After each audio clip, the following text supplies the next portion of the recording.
Hi, my name's Helen.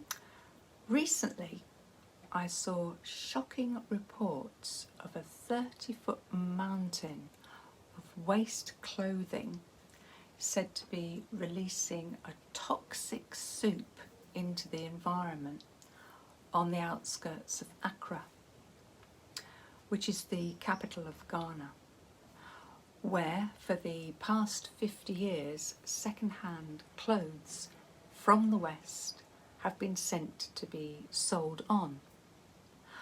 But now they are overwhelmed by fast fashion. For the sake of the planet, how could we make fashion that is both sustainable and much more satisfying to us as individuals? So today I'm asking, how do we get off the fashion runway and stop being stitched up? I don't know about you, but I find it difficult to get clothes that fit me in suitable colours and in styles for my personal needs. Truthfully, I have loads of clothing hanging around in my wardrobe that have failed to be usable in some way because of muffin tops, knicker lines, cellulite lumps and bumps, especially around the bra at the back. Items I've bought to cheer myself up or as a compromise for something I couldn't find. Witnessing this, my husband says he thinks fashion is quite cruel in the way it manipulates women into a state of uncertain dissatisfaction. So I ask you, is the whole raison d'etre of fashion to ruthlessly use the psychology of desire to play on our judgments about our age and body by constantly making us ask ourselves, do you pass muster? So after the Caught on Insta disaster, there's the inevitable new strategy makeover. Have a look at my episode on Edward Bernays for more on psychology and advertising. Fashion, I think, is a cutthroat world, primarily driven by the novelty-seeking young, the newly arrivist generation who want their own distinctive style to make their mark. Because without fashion, you're not keyed into the current zeitgeist of what's cool, and if you don't play that game, you're either an outsider or past it. The extravagances of haute couture, and couture simply means sewing in French, or as we understand it, the designing and selling of very expensive clothes or the clothing themselves, is justified in the way couture filters down into our buying choices on the high street, or nowadays online, where you can't try the damn things on beforehand. I'd be interested to know of any female comedians who parody the extreme ridiculousness of some fashions, which might in fact be quite difficult to do. But when it works, I love that buzz you get from fabulous clothes and the Audrey Hepburn transformation in Sabrina.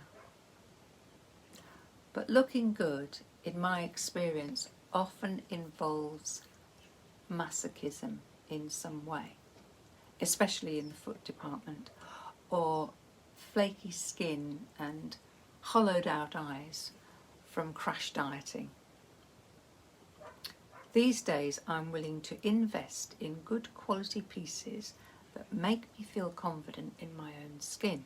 I want to wear an item of clothing time and time again to get my money's worth out of it and be good for the planet. But I find this very hard to achieve. Of course, wealthy people have always had the option to have bespoke clothes made especially for them. But what if the way forward is to have clothing custom made for everyone? Well, the inspiration for this somewhat radical idea came from 3 different sources, and is often the case in Stories from the Art Room.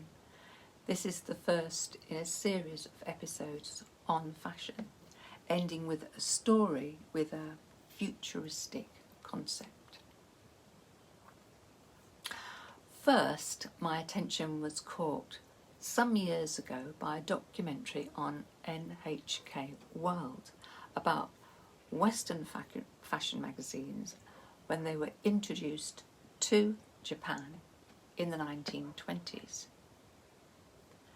The Japanese presenter said that although these modern magazines were of interest to Japanese women then, the preferred tall, thin shape of the Western model was at variance with the average, much shorter Japanese woman, who, the presenter said, because they sat on mats rather than on chairs, which, by the way, is healthy for your back, well, this meant they had a tendency to be a bit pear-shaped. But instead of being marginalised by Western fashions, the Japanese created magazines to accommodate their own home markets. These mags evolved over time to become ever more niche, each appealing to specific groups of women based on income, location, age group, and style choices. Most importantly, the styles were modelled not by professionals wearing high heels and affecting that knock-kneed, pigeon-toed lollop as they do, going down the runway while keeping a blank, miserable-looking face, but by strikingly well-dressed Japanese women going about their business who were spotted in the streets by the magazine's roving photographers. These women would be interviewed, asked where she had bought her clothes, her accessories, where she'd had her hair done, and bought her beauty and makeup products. And in turn, these recommendations supported local businesses. I think it's a brilliant idea. Today, we are more and more influenced in our clothes buying by media personalities, and slowly, certain labels and beauty products are striving to represent a range of body shapes and skin tones.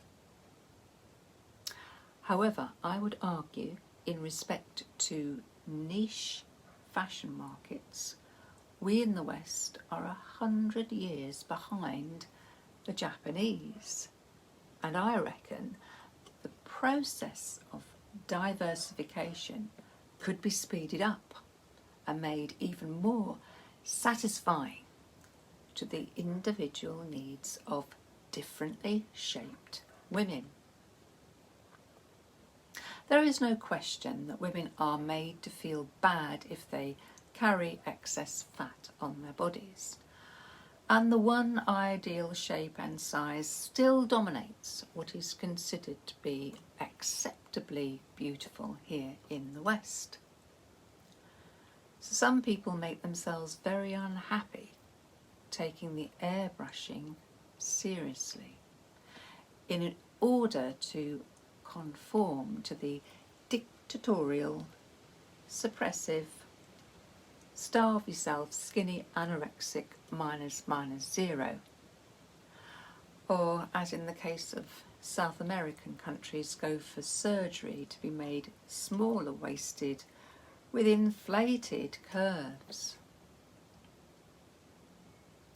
I would like to explore how it might be possible to engender an empowering mindset in women to accept their body, whatever the shape it is, and for them to think in terms of what health and well-being looks like for their own body shape and not somebody else's. If you think about it, what is considered the ideal form for a woman has morphed a great deal over time. There are myriad images and sculptures of females celebrated in many cultures down through history. Perhaps too huge a range of choices from which a woman might link her body's form to its best fit. But I think I know a way to do that. Next time I explore how empowering niche markets might be created from my second source of inspiration to get clothes that work for us. So bye for now and see you then.